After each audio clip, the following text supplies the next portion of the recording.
வணக்கம். All in one zone devotional சேனலுக்கு உங்களை அன்புடன் வரவேற்கிறேன். இன்றைக்கி நம்மளுடைய சேனலில் காகத்திற்கு உணவளிப்பதின் பலன்கள் மற்றும் முக்கியத்துவம் மற்றும் சிறப்புகளை பற்றி நாம் முழு விவரமாக பார்க்கலாம். அதற்கு முன்னால் நம்முடைய சேனலை தான் ஃபர்ஸ்ட் டைம் பார்க்குறவங்களா இருந்தாலும் சரி, சப்ஸ்கிரைப் பண்ணாமல் பார்க்குறவங்களா இருந்தாலும் சரி, நம்ம சேனலை சப்ஸ்கிரைப் பண்ணிக்கோங்க. கூடவே அந்த பெல் பட்டனை ப்ரெஸ் பண்ணிக்கோங்க. ஆல் என்கின்ற ஆப்ஷனையும் ப்ரெஸ் பண்ணிக்கோங்க. அப்போ தான் நான் போடுற வீடியோஸ் எல்லாம் உங்களுக்கு உடனுக்குடன் நோட்டிஃபிகேஷனில் மிஸ் பண்ணாமல் தெரிய வரும். சரி, வாங்க இப்போ நம்ம வீடியோக்குள்ளே போகலாம். தினமும் காகத்துக்கு நம்ம உணவு அளிக்க வேண்டும். சரி, நம்ம தினமும் காகத்துக்கு உணவளிப்பதின் பலன்கள், அதனுடைய பலன்கள் என்ன மற்றும் சிறப்பு என்ன அப்படின்றத தான் நம்ம பார்க்க போகிறோம். அதாவது பறவை இனத்திலேயே காகத்திற்கு மட்டும் தனி சிறப்பு இருக்குங்க. அதாவது தனி முக்கியத்துவம் மற்றும் சிறப்பு இருக்கிறது. அதாவது நம்முடைய முன்னோர்களான பித்ருக்கள் தான் பூலோகத்தில் காகத்தின் வடிவில் நம் வீட்டிற்கு வருகிறார்கள் என்பதை சாஸ்திரங்கள் கூறுகிறது. அதனால தான் நாம் என்ன பண்ணுவோம்னா, காகத்திற்கு அமாவாசை தோறும் நம்ம உணவளிப்போம். சிலர் வீடுகளில் தினம்தோறும் காகத்திற்கு உணவு அளிப்பார்கள். ஆனால் தினம்தோறும் தான் நம்ம காகத்திற்கு உணவு வைக்க வேண்டும். எப்பொழுதுமே நம்ம காலையில் சாதம் சமைச்ச பிறகு அந்த சாதத்தில் ஒரு பிடியாவது நம்ம முதல்ல காகத்திற்கு வச்சுட்டு தான் நாம் அனைவரும் உட்கொள்ள வேண்டும். பொதுவாகவே காகத்திற்கு முக்காலங்களையும் அறியும் சக்தி உடையதான். அதாவது அதற்கு பெரும் சக்தி உடையதுங்க. மற்ற பறவை இனத்தில் இருக்காதது காக்கைக்கு முக்காலத்தையும் அறியும் சக்தி உடையது. அதனால தான் ஒவ்வொரு வீட்லேயும் அந்த வீட்டில் நடக்கின்ற நல்லது கெட்டது அனைத்தும் காகம் அறியுமாம். அதனாலே அது தன்னுடைய அக்னியால் அது உணர்த்துகிறது நமக்கு. அதனால் காகத்திற்கு தனி சக்தி இருக்கிறது, முக்காலத்தையும் அறியும் சக்தி இருக்கிறது. அதாவது ஒரு வீட்டில் பார்த்தோம்னா அந்த வீட்டில் இருக்கின்ற நல்லது கெட்டது எல்லாமே காகத்திற்கு முன்கூட்டியே அது அறியுமாம். மற்றும் தன்னுடைய அக்னியினால் அது தெரிவிக்குமாம் சாஸ்திரங்கள் கூறுகிறது. சில வீட்டில் பார்த்தீங்கன்னா எப்போவுமே காக்கை கத்திக்கிட்டே இருக்கும், கரைஞ்சிக்கிட்டே இருக்கும். சதா சர்வபொழுதும் காக்கா அந்த வீட்டில் கத்திக்கிட்டே இருக்கும். அது கத்துறது என்னன்னா, காக்கை கரையும் என்னவென்றால் அது என்ன உணர்த்துகிறது என்றால், அந்த வீட்டில் சுப நிகழ்ச்சிகள் நடைபெறுமாம், சுப செலவுகள் ஏற்படுமாம். அதனாலே தான் காக்கை கரைகிறது. சதா சர்வப்பொழுதும் காக்கை கரைஞ்சிக்கிட்டே இருக்கும். அது நல்ல சகுனம் என்று சாஸ்திரங்கள் கூறுகிறது. இப்போ பார்த்தோம்னா மற்ற பறவை இனத்திற்கு இல்லாத ஒரு தனித்துவமும் தனி சக்தியும் தனி சிறப்பும் இந்த காக்கைக்கு மட்டும்தான் உரியது. மேலும் இந்த காக்கைக்கு மற்ற பறவைகளுக்கு இல்லாத தனி குணம் இருக்கிறது. அதாவது நம்ம பார்த்தோம்னா காக்கைக்கு மட்டும் தீட்டை அனுஷ்டிக்குமாம். அதாவது மனிதர்கள் எப்படி தீட்டு அனுஷ்டிக்கிறார்களோ அதே போன்று காக்கை இனமும் தீட்டை அனுஷ்டிக்குமாம். ஆனால் மற்ற பறவை இனம் தீட்டை அனுஷ்டிக்காது. இதற்கு மட்டும்தான் தனித்துவம் மற்றும் தனி குணங்கள் இருக்கிறது. இப்போது ஒரு காக்கை இறந்து விட்டது என்றால் மற்ற அனைத்து காக்கை கூட்டமும் சுத்தீவிர அது கிட்ட அமர்ந்து கத்திக்கிட்டு பிறகு ஒரே கத்தலாக கத்திட்டு பின்னர் அது குளத்தங்கரையோ ஆற்றங்கரையிலையோ போய் தலையை நனைத்து கொள்ளுமாம். அதாவது மனிதர்கள் எப்படி ஸ்நானம் பண்ணுறார்களோ அதே போன்று காக்கை தலைக்கு ஸ்நானம் செய்து, அதாவது தலையை நனைத்து கொள்ளுமாம். அது தனி குணம் உடையது.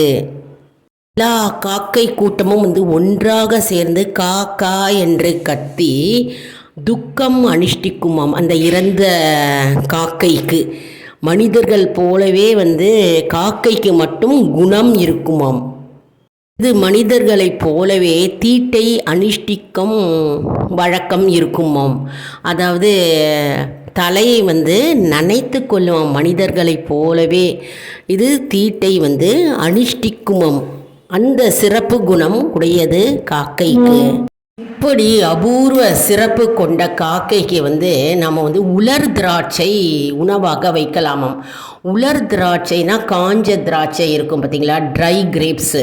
அது ஒரு 4 5 காக்கைக்கு தினமும் வச்சாக்க நம்முடைய 7 ஜென்மத்து பாவங்கள் நீங்கும். மற்றும் இதன் மூலம் நமக்கு இந்த புண்ணியம் இருக்குது பார்த்தீங்களா, புண்ணியம் நமக்கு 7 ஜென்மத்துக்கும் தொடருமாம். இந்த புண்ணியம் அப்பேற்பட்ட புண்ணியமாக நமக்கு 7 ஜென்மத்துக்கு தொடரும் என்று சாஸ்திரங்கள் கூறுகிறது. அதனால் நாம் உலர் திராட்சையை நாம் காகத்திற்கு வைத்தால் நமக்கு அபூர்வமான பலன் கிடைக்கும். பொதுவாகவே நாம் ஏற்கனவே நம்ம வீடியோவில் முதல்ல பார்த்தா மாதிரி காகத்திற்கு நம்ம அன்னம் வைக்க வேண்டும். தினம்தோறும் அன்னம் வைக்க வேண்டும். சனிக்கிழமைகள் பார்த்தோம்னா சாதத்தில் நம்ம கருப்பு எள் கலந்து தயிர் ஒரு கரண்டி ஊற்றிட்டு நம்ம கலந்து காகத்திற்கு வைக்கலாம். இதன் மூலம் நம்முடைய சனி தோஷங்கள் நீங்கும். நம்முடைய பீடை பிணிகள் அப்படியே நீங்கும் என்பது நம்பிக்கை. அதனால் இது சனிக்கிழமை தோறும் நம்ம இதை கடைப்பிடிக்கலாம். மற்ற நாட்களில் நம்ம காகத்திற்கு வெள்ளை அன்னம் சாதம் வச்சுட்டு அது மேலே பருப்போ ஏதாவது பொருள் நம்ம வைக்கலாம். ஏதாவது பொரியலோ ஏதோ 2 ஸ்பூன் வச்சுட்டு நம்ம உணவளிக்கலாம். தினமுமே அமாவாசை அன்று பார்த்தோம்னா நம்ம காகத்திற்கு நம்ம வீட்டில் தர்ப்பணம் செய்த பிறகு நாம் குளித்து விட்டு மடியாக நாம் காக்கைக்கு அன்னம் அளிப்போம். அந்த அன்னம் காக்கைக்கு வைக்கும்போது காக்கை பித்ருக்கள் ரூபத்தில், முன்னோர்கள் ரூபத்தில் அந்த உணவை சாப்பிடுமாம்.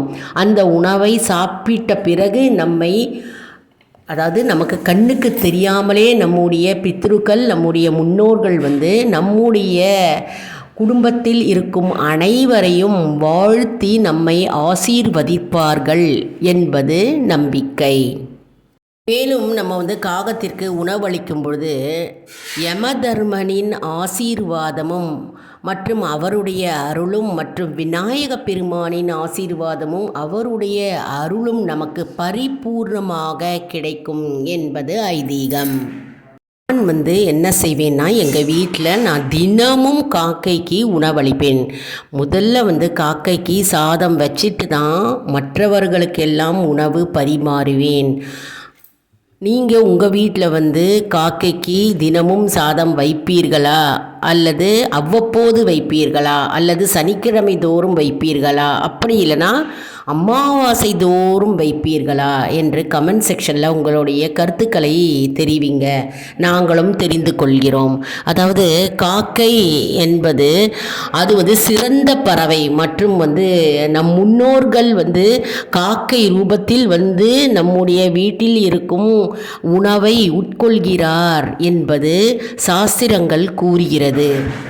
அதாவது பித்ருக்கள் தான் பூலோகத்தில் காக்கை வடிவத்தில் உலாவுகிறார்கள் அப்படின்னு ஒரு கருத்து இருக்குது. அதனால் நம்ம எப்போவுமே தினமுமே நம்ம காக்கைக்கு உணவளிப்பது கால சிறந்தது மற்றும் நம்முடைய தோஷங்களும் பாவங்களும் அப்படியே நீங்கும். மேலும் பித்ரு சாபம் நீங்கும். அதாவது பித்ரு சாபம் என்று எதை சொல்வார்கள்னா, அமாவாசை அன்று தர்ப்பணம் செய்யாதவர்கள் பித்ரு சாபத்திற்கு உட்கொள்வார்கள். அதனால் நம்ம அமாவாசை தோறும் நம்ம தர்ப்பணம் செஞ்சுட்டு நம்ம காக்கைக்கு உணவளிக்க வேண்டும். தினமுமே நம்ம காக்கைக்கு உணவளித்தால் பித்ரு சாபம் நீங்கும் என்பது நம்பிக்கை. இந்த வீடியோ உங்களுக்கு மிகவும் பயனுள்ளதாக இருக்கும் என்று நான் நம்புகிறேன். இந்த வீடியோவுக்கு ஒரு லைக் கொடுங்க. இதை மற்றவர்களுக்கும் ஷேர் செய்யுங்கள், அவர்களும் பயனடையட்டும். மேலும் ஆல் இன் ஒன் ஜோன் அன்பர்களுக்கு ஒரு அன்பான வேண்டுகோள். நம்முடைய கம்யூனிட்டி போஸ்ட்டில் கேள்வி பதில் நேரம் வருங்க. அந்த கேள்விகளுக்கு பதில் தாங்க. இதன் மூலம் நம்முடைய ஆன்மீக பயணம் எப்படி இருக்கிறது என்பதை நாம் தெரிந்து கொள்ளலாம் இல்லையா? இது ஒரு ஊக்கமாகவே அமையும் இல்லையா? அதனால் இது சப்ஸ்கிரைப் செய்தவர்களுக்கு மட்டுமே தெரிய வரும்.